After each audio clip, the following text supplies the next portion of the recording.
नमस्कार, मैं हूं नीरज मिश्रा और आप देख रहे हैं थ्री स्टेट की खबरों में सबसे पहले पंजाब के मुख्यमंत्री भगवंत मान ने बड़ा बयान देते हुए कहा है कि श्री अकाल तख्त साहिब से मिले निर्देशों का सरकार पूरा सम्मान करेगी। मुख्यमंत्री ने जानकारी दी कि राज्य के सभी विधायक और मंत्री कल अकाल तख्त साहिब में पेश होंगे और वहां अपना पक्ष लिखित रूप में प्रस्तुत करेंगे। उन्होंने कहा कि ये प्रक्रिया पूरी तरह से अनुशासन और परंपराओं के अनुरूप होगी। मुख्यमंत्री भगवंत मान के अनुसार पेशी के बाद सभी मंत्री और विधायक मीडिया के सामने भी अपना पक्ष रखेंगे और इस फैसले को राजनीतिक और धार्मिक दोनों स्तर पर महत्वपूर्ण माना जा रहा है।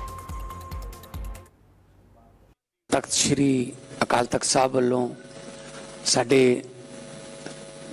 MLAs ਨੂੰ ਤੇ ਸਾਡੇ ਮੰਤਰੀਆਂ ਨੂੰ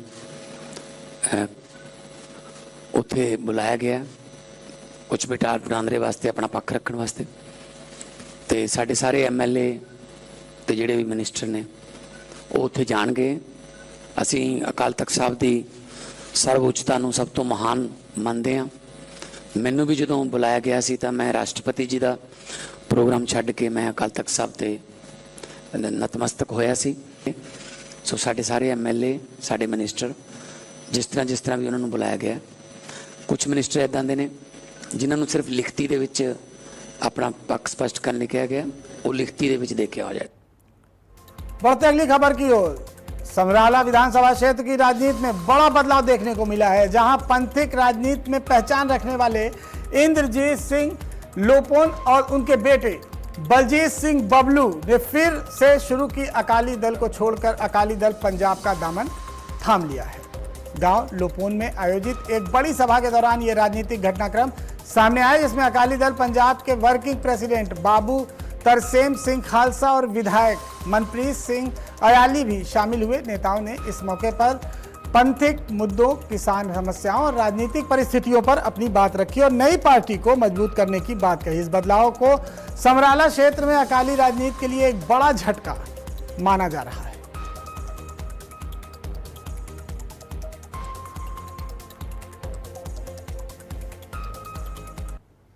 बहुत ही खुशी का मौका कि इस इलाके का समराले हल्के का जो एक बहुत ही पुराना अकाली टकसाली परिवार है जिला जिसे इंद्रजीत सिंह जी लोगों जोड़े चेयरमैन रहे आ लुधियाना कोऑपरेटिव बैंक के उन्होंने सपुत्र साहब बरजिंदर सिंह जी लोगों जो जिला परिषद के मैंबर रहे आ, यूथ अकाली दल के प्रधान रहे ने लंबे समय तो असीं इकट्ठे आने यूथ अकाली दल के काम किया।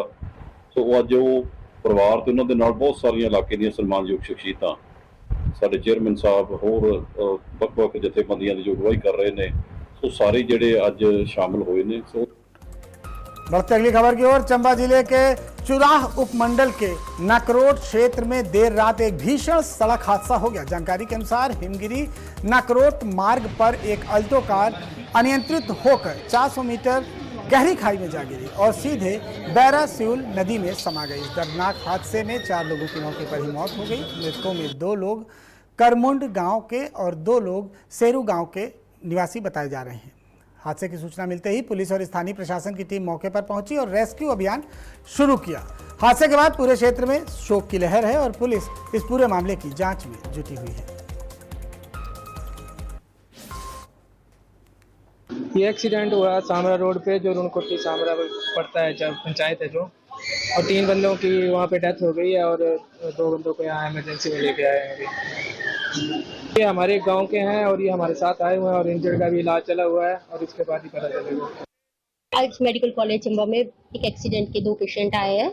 भरमौर में एक्सीडेंट हुआ है सामरा रोड के पास सुबह 10:30 बजे के करीब में। एक पेशेंट फीमेल पेशेंट थी, वो तो हमारे पास ब्रॉड डेड आई है। एक मेल पेशेंट है, उसका भी इलाज चल रहा है, इन्वेस्टिगेशंस होंगी उसके बाद बताएंगे, बट पेशेंट थोड़ा स्टेबल है। वो भरमौर में ही है। वो 3 बॉडीज अभी तक हमारे पास रिसीव हुई है। पुलिस स्टेशन भरमौर में इंफॉर्मेशन मिली कि सारनी नाला के आसपास एक्सीडेंट हुआ है, जिस पर तुरंत पुलिस की एक टीम मौके पे पहुंची। मौके पे पाया गया कि एक ऑल्टो कार का एक्सीडेंट हुआ है, जिसमें 5 लोग बैठे हुए थे। 5 में से 3 की स्पॉट में ही डेथ हो गई और 2 को उपचार के लिए चंबा लाया गया। उसमें से एक लेडी को डॉक्टर ने ब्रॉड डेड डिक्लेयर किया है और एक लड़का राकेश, उसका उपचार चल रहा है। मनसा के हमीरगढ़ ढैपी गांव में चारा काटने वाली मशीन पर काम करते समय एक युवक की करंट लगने से मौत हो गई। मृतक की पहचान सहजपाल के रूप में हुई है। हादसे के बाद परिजन उसे तुरंत अस्पताल लेकर गए, लेकिन डॉक्टरों ने उसे मृत घोषित कर दिया। इस घटना के बाद परिवार पर दुखों का पहाड़ टूट पड़ा है और गांव में मातम का माहौल है। यह हादसा बिजली से चलने वाली मशीनों के इस्तेमाल में लापरवाही के गंभीर खतरे की भी याद दिलाता है। फिलहाल परिवार गहरे सदमे में है और पूरे क्षेत्र में शोक की लहर है।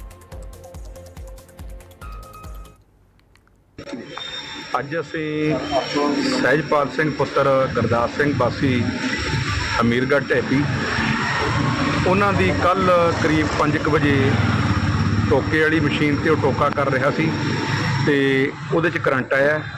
ਕਰੰਟ ਆਉਣੇ ਕਰਕੇ ਜਿਹੜਾ ਅਚਨਚੇਤ ਉਹਨਾਂ ਦੀ ਮੌਤ ਹੋਈ ਹੈ ਔਰ ਉਮਰ ਬੜੀ ਛੋਟੀ ਸੀ, 23-24 ਸਾਲ ਦੀ ਉਮਰ ਬਹੁਤ ਛੋਟੀ ਹੈ ਔਰ ਪਰਿਵਾਰ ਦੇ ਲਈ ਮੈਂ ਸੂਬੇ ਦੀ ਪੰਜਾਬ ਸਰਕਾਰ ਤੋਂ ਇਹ ਮੰਗ ਕਰਦਾ ਕਿ ਉਹਦੇ ਲਈ ਜਿੱਥੇ ਪਰਿਵਾਰ ਦੇ ਹਾਲਾਤਾਂ ਨੂੰ ਦੇਖਦੇ ਹਾਂ ਸਰਕਾਰ ਯੋਗ ਮੁਆਵਜ਼ਾ ਦੇਵੇ ਤੇ ਤਾਂ ਕਿ ਜਿਹੜਾ ਪੀੜਤ ਪਰਿਵਾਰ ਹੈ ਉਸ ਨੂੰ ਇਨਸਾਫ ਮਿਲ ਸਕੇ। बढ़ते अगली खबर की ओर, फगवाड़ा में सतनामपुरा रेलवे पुल के नीचे लंबे समय से लंबित अंडरपास का रास्ता अब साफ हो गया है। पूर्व केंद्रीय राज्य मंत्री सोम प्रकाश ने बताया कि टेंडर प्रक्रिया पूरे होते ही निर्माण कार्य शुरू हो जाएगा। उन्होंने कहा कि खेड़ा रोड, ओवरब्रिज, नांगल खेड़ा और गोविंदपुरा अंडरपास जैसे कई प्राइवेट प्रोजेक्ट भी तेजी से आगे बढ़ रहे हैं और इन परियोजनाओं से शहर और आसपास के दर्जनों गांवों की आवाजाही आसान होगी।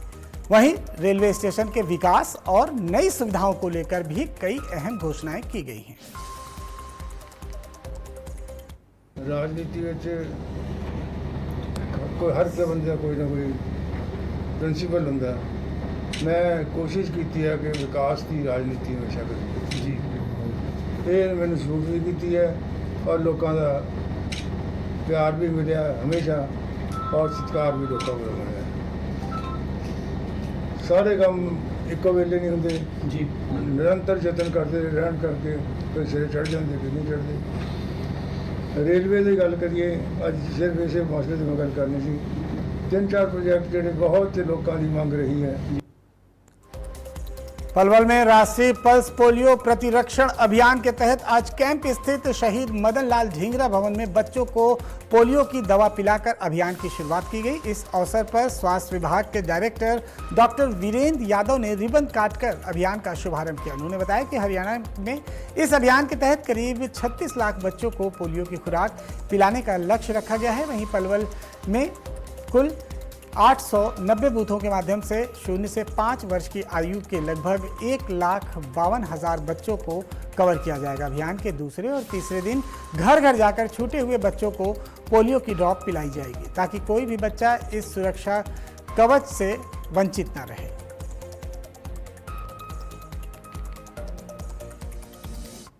इतने सालों से हम एक प्रयास कर रहे हैं और न केवल हम भारत सरकार के साथ साथ हरियाणा सरकार और WHO सभी इस प्रयास में लगे हुए हैं और इस बार के जो नेशनल राउंड का आज का पहला दिन है और आज के दिन मैं अगर हरियाणा की बात करूं तो तकरीबन 36 लाख बच्चों को हमने ओवरऑल इस बार पल्स पोलियो के अभियान में दवा की खुराक देने का जो है प्रयास करेंगे।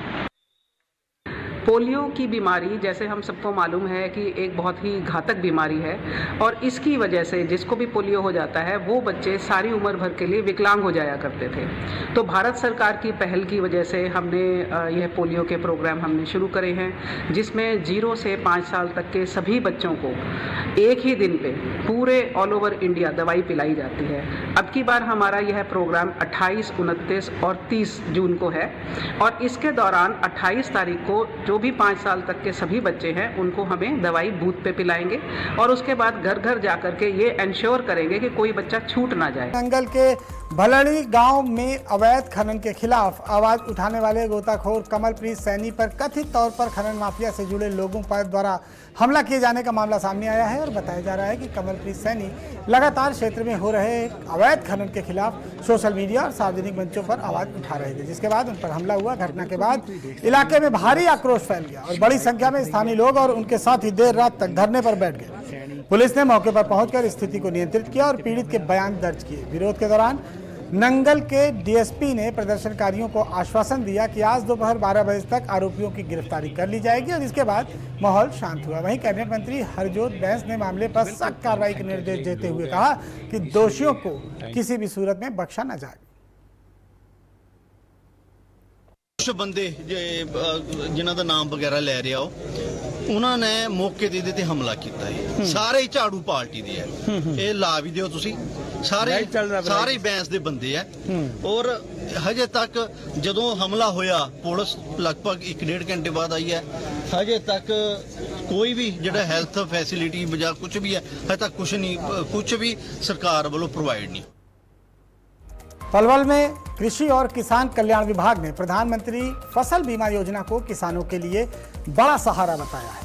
सहायक तकनीकी प्रबंधक अतुल कुमार शर्मा के अनुसार ये योजना केंद्र सरकार द्वारा चलाई जा रही है, जिसका उद्देश्य प्राकृतिक आपदाओं, कीटों और रोगों के कारण फसल खराब होने पर किसानों को आर्थिक सुरक्षा देना है। उन्होंने बताया कि खरीफ फसलों के लिए करीब केवल 2% और रबी फसलों के लिए 1.5% प्रीमियम देना होता है, जबकि शेष राशि सरकार वहन करती है। किसान ऑनलाइन या कृषि कार्यालय व बैंक के माध्यम से पंजीकरण कर इस योजना का लाभ उठा सकते हैं। वहीं लाभार्थी किसान भूपेंद्र सिंह भूरिया ने बताया कि फसल बीमा योजना ने उन्हें नुकसान की भरपाई कर आर्थिक रूप से उनकी मदद की है और अन्य किसानों को भी इसका लाभ जरूर लेना चाहिए।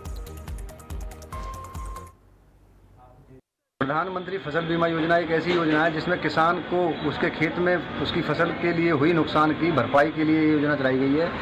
प्रधानमंत्री जी द्वारा का सबसे बड़ा जो इनिशिएटिव ये किसानों के लिए ये है कि किसान को किसी भी माध्यम से उसकी आय को दोगुना किया जाए। अब कई बार ऐसा होता है कि प्राकृतिक आपदा आ जाए या कोई क्षणिक नुकसान हो जाए तो उससे किसान की फसल को में जो पैदावार है वो घट जाती है। तो उस घटी हुई पैदावार का एक तरह से कंपनसेशन के लिए ये फसल बीमा योजना चलाई गई है। बुढलाडा के गुरुद्वारा पातशाही 9वीं में भारतीय किसान यूनियन की ओर से एक महत्वपूर्ण बैठक आयोजित की गई, जिसकी अध्यक्षता प्रदेश अध्यक्ष मंजीत सिंह धनेर ने की। बैठक में धान के मौजूदा सीजन के दौरान कृषि मोटरों को मिल रही बिजली आपूर्ति की खराब स्थिति और गहरी चिंता जताई गई है। किसान नेताओं ने आरोप लगाया कि सरकार के निर्बाध बिजली आपूर्ति के दावे जमीनी स्तर पर पूरी तरह से विफल रहे हैं। किसानों का कहना है कि निर्धारित 8 घंटे की बिजली भी नहीं मिल पा रही है, जिससे धान की रोपाई और फसल दोनों प्रभावित हो रही हैं। किसानों ने चेतावनी दी कि यदि 24 घंटे के अंदर स्थिति में सुधार नहीं हुआ तो वो बिजली विभाग के कार्यालयों का घेराव करेंगे। साथ ही 4 जुलाई को चंडीगढ़ में होने वाले विरोध प्रदर्शन में बड़ी संख्या में शामिल होने का भी निर्णय लिया। ਭਾਰਤੀ ਕਿਸਾਨ ਯੂਨੀਅਨ ਏਕਤਾ ਡਕਾਉਂਦਾ, ਜਿਸ ਦੀ ਅਗਵਾਈ ਮਨਜੀਤ ਸਿੰਘ ਧਨੇਰ ਕਰ ਰਹੇ ਹਨ, ਬਲਾਕ ਬੁਢਲਾਡਾ ਦੇ ਵਰਕਰਾਂ ਦੀ ਮੀਟਿੰਗ ਗੁਰਦੁਆਰਾ ਪਾਤਸ਼ਾਹੀ 9ਵੀਂ ਵਿਖੇ ਕੀਤੀ ਗਈ ਹੈ। ਕਿਉਂਕਿ ਝੋਨੇ ਦਾ ਸੀਜ਼ਨ ਹੈ, ਉਹ ਚੱਲ ਰਿਹਾ ਪੂਰਾ ਪੀਕ ਤੇ ਹੈ, ਪਰ ਝੋਨਾ ਲਾਉਣ ਸਮੇਂ ਜਿਹੜੀ ਮੋਟਰਾਂ ਵਾਲੀ ਬਿਜਲੀ ਦੀ ਹਾਲਤ ਹੈ ਉਹ ਬੇਹੱਦ ਚਿੰਤਾਜਨਕ ਬਣੀ ਹੋਈ ਹੈ। ਭਗਵੰਤ ਮਾਨ ਦੀ ਸਰਕਾਰ ਵੱਲੋਂ ਲਗਾਤਾਰ ਦਾਅਵੇ ਕੀਤੇ ਜਾ ਰਹੇ ਨੇ ਕਿ ਨਿਰਵਿਘਨ ਅਸੀਂ ਮੋਟਰਾਂ ਵਾਸਤੇ ਝੋਨੇ ਦੇ ਸੀਜ਼ਨ ਦੇ ਵਿੱਚ ਸਪਲਾਈ ਦੀਆਂ ਅੱਡ-ਅੱਡ ਡੇਟਾਂ ਤੈਅ ਕਰਕੇ ਉਹਨਾਂ ਨੇ ਲਾਈਟ ਛੱਡਣ ਦਾ ਐਲਾਨ ਕੀਤਾ ਹੋਇਆ ਹੈ, ਪਰ ਕਿਸੇ ਵੀ ਫੀਡਰ ਦੇ ਉੱਤੇ ਪੂਰੀ 8 ਘੰਟੇ ਬਿਜਲੀ ਨਹੀਂ ਆ ਰਹੀ। ਭਗਵੰਤ ਮਾਨ ਦੀ ਸਰਕਾਰ ਵੱਲੋਂ ਦਾਅਵਾ ਇਹ ਕੀਤਾ ਜਾ ਰਿਹਾ ਹੈ ਕਿ ਕਿਸਾਨਾਂ ਨੂੰ ਰਾਤਾਂ ਨੂੰ ਮੋਟਰਾਂ ਦੇ ਉੱਤੇ ਨਹੀਂ ਜਾਣਾ ਪਊਗਾ, ਦਿਨੇ ਹਰ ਫੀਡਰ ਦੇ ਉੱਤੇ ਦਿਨੇ ਲਾਈਟ ਦਿੱਤੀ ਜਾਊਗੀ।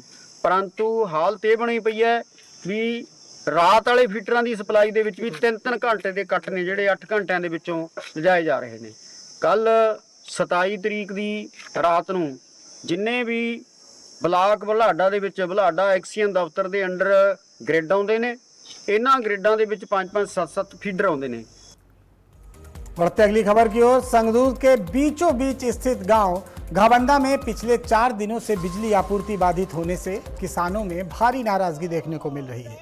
ग्रामीणों का कहना है कि सरकार द्वारा खेतों में 8 घंटे बिजली देने के दावे किए गए थे, लेकिन जमीनी स्तर पर ऐसा कुछ भी नहीं हुआ। हालात बिल्कुल अलग हैं और बिजली केवल कुछ मिनटों के लिए ही मिल पा रही है। इससे धान की रोपाई सहित कृषि कार्य प्रभावित हो रहे हैं। ग्रामीणों ने आरोप लगाया कि थर्मल प्लांट में खराबी के कारण ग्रिड में दिक्कत आ रही है, जिससे लगातार बिजली कटौती हो रही है। वहीं बिजली विभाग के अनुसार तकनीकी खराबी के कारण आपूर्ति प्रभावित है। किसानों ने चेतावनी दी है कि यदि जल्द समस्या का समाधान नहीं हुआ तो बड़ा स्तर पर आंदोलन करेंगे। जी साडा रोष प्रदर्शन है जी, जिहड़ा साडा बाबा सिद्ध फिटर है जी, इहनूं 4 दिन लगातार तो लाइट बंद पई है जी। 2 मिनट आउंदी है, 2 मिनटां बाद फिर वग जाने। जदों असीं ਬਿਜਲੀ ਮਹਿਕਮੇ ਨੂੰ ਫੋਨ ਕਰਨਾ, ਉਹ ਕਹਿੰਦੇ ਫਲਟ ਹੋ ਗਈ ਜੀ ਲਾਈਟ। ਅੱਜ ਪਤਾ ਲੱਗਿਆ ਹੈ ਵੀ ਇਹ ਇੱਥੇ ਗ੍ਰੈਜੂਏਟ ਕੇਬਲ ਮੱਚੀ ਹੋਈ ਮੁਲਾਜ਼ਮ ਦੱਸ ਰਹੇ ਨੇ, ਉਹ ਲਾਈਨਾਂ ਤੇ ਫਿਰੀ ਜਾਂਦੇ ਨੇ ਜੀ। ਲਾਈਟ ਗ੍ਰੈਜੂਏਟ ਮੱਚੀ ਪਈ ਹੈ, ਚੱਲ ਨਹੀਂ ਰਹੀ ਜੀ। ਸਾਡੀ ਤਾਂ ਇਹੀ ਬੇਨਤੀ ਹੈ ਵੀ ਸਾਡੀ ਲਾਈਟ ਆ ਜਿਹੜੀ ਪਿੱਛੇ ਦਿੱਤੀ ਨੇ ਇਹਨਾਂ ਨੇ 4 ਦਿਨਾਂ ਤੋਂ ਪਹਿਲਾਂ ਸਾਡੀ ਲਾਈਟ ਦਿੱਤੀ ਜਾਵੇ ਜੀ। ਕੀ ਕਹਿਣਾ ਚਾਹੋਗੇ ਭਲਵਾਨ ਗ੍ਰਿਡ ਦੇ ਬਾਹਰ ਤੁਸੀਂ ਧਰਨਾ ਲਾ ਰੱਖਿਆ? ਜਿਹੜੇ ਭਲਵਾਨ ਗ੍ਰਿਡ ਤੋਂ ਫੀਡਰ ਚੱਲਦੇ ਨੇ ਸਾਰੀਆਂ ਲਾਈਨਾਂ ਦਾ ਬੁਰਾ ਹਾਲ ਆ ਜੀ। ਲਾਈਟ 2 ਘੰਟੇ ਆਉਂਦੀ ਆ, 2 ਘੰਟੇ ਫਾਲਟ ਹੁੰਦੀ ਆ, 2 ਘੰਟੇ ਆਉਂਦੇ 2 ਘੰਟੇ ਫਾਲਟ ਹੁੰਦੀ ਆ। ਜਿਹੜੀ ਭਗਵੰਤ ਮਾਨ ਸਰਕਾਰ ਕਹਿੰਦੀ ਸੀ ਕਿ ਵੀ ਜਨਰੇਟਰ ਇੱਕ ਸਾਈਡ ਤੇ ਲਾਈਟੇ, ਸਾਰੇ ਜਨਰੇਟਰ ਖਰਾਬ ਹੋਏ ਖੜੇ ਨੇ ਜੀ। ਸਰਕਾਰ ਇੰਨੀ ਨਕਮੀ ਸਰਕਾਰ ਆ ਨਾ, ਇਹ ਜਮੀ ਸਰਕਾਰ ਜ਼ਿਮੀਂਦਾਰਾਂ ਦਾ ਬੁਰਾ ਹਾਲ ਕਰਤਾ ਇਹਨੇ। ਭਲਵਾਨ ਗ੍ਰਿਡ ਤੇ ਆਏ ਹੋ, ਮੁਲਾਜ਼ਮਾਂ ਨਾਲ ਕੋਈ ਗੱਲਬਾਤ ਹੋਈ? ਮੁਲਾਜ਼ਮ ਇੱਕ ਮੁਲਾਜ਼ਮ ਆ ਜੀ ਉਰੇ, ਨਾ ਇਹ ਸਰਕਾਰ ਮੁਲਾਜ਼ਮਾਂ ਨੂੰ ਭਰਤੀ ਕਰਦੀ ਆ। ਜੇ मुलाजिम पूरे फाल्ट कटना, 2-2 मुलाजिम 3-3 पिंडा दे रही। 3 स्टेट की खबरों में फिलहाल यहीं तक। खबरों का सिलसिला लगातार आज की खबर पर जारी रहेगा।